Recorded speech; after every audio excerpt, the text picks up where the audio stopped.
This is reflection 4, and I am going to be reflecting on the feedback styles for the LMS stage 1 for our projects. And so I got feedback from you, Derek, and from my two group members.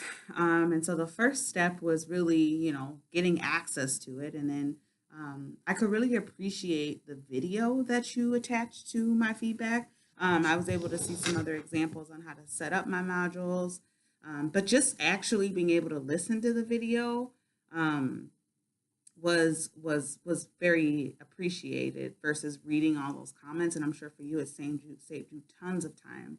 It turned a 45-minute task into a 10-minute task, which is awesome. And as far as like using, well, I had some issues with mine. I did get it corrected, and both of my group members were able to get into mine. Both didn't have much feedback because it's just the early stages. But just based on our group conversation, I think I'm going to try to add a video on my introduction module or my welcome module. Again, because all that heavy text can sometimes just be a lot to read. So I'm like, well, then they get to see my face as their instructor. And then also they don't have to read all this daunting stuff. And the class just won't seem as um, you know, there won't seem like as much work if I'm reading some of the things. So I am going to try to incorporate some videos throughout my modules of myself either giving instruction, reading something, asking questions. I haven't quite figured it out, but I do think that that would be a good thing. And being that I'm special ed, I think a lot of verbal instruction um, versus written instruction is helpful anyway. Even though there's varying, abilities of my students, but I think generally speaking, and again, because I've also noticed and identified that I like the verbal feedback versus having something written and typed in my hands. So I'll just kind of play off of that. And I do plan on, using those kinds of things. And then you also ask about, um,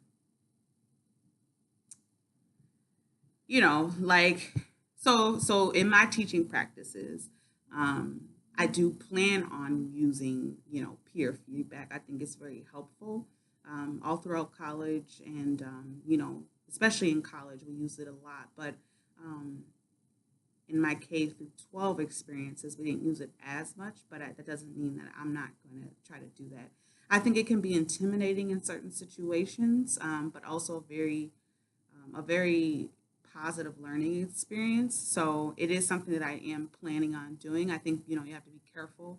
There could be opportunities for bullying, some opportunities for cheating, things like that. But I'll be aware of that stuff because, I've done lots of this kind of thing and had a lot of practice with it. So, opportunities for the video submissions or audio submissions, for feedback for those that are uncomfortable with their typing skills or struggling with them. Just multiple methods to provide feedback to students. I do like the idea of anonymous feedback.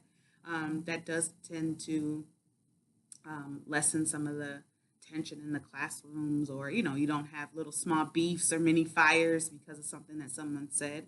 So I'll probably find a lot of ways to do that.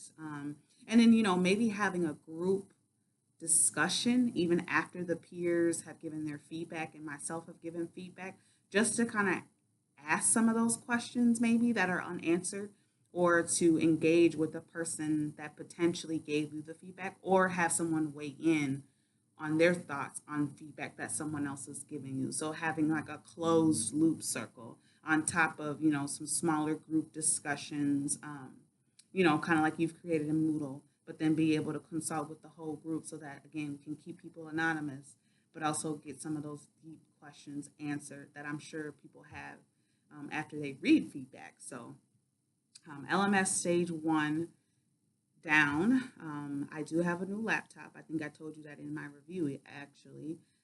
So I'm good to go from here on out. If things are late, that's just because things are late. I have no more technology excuses.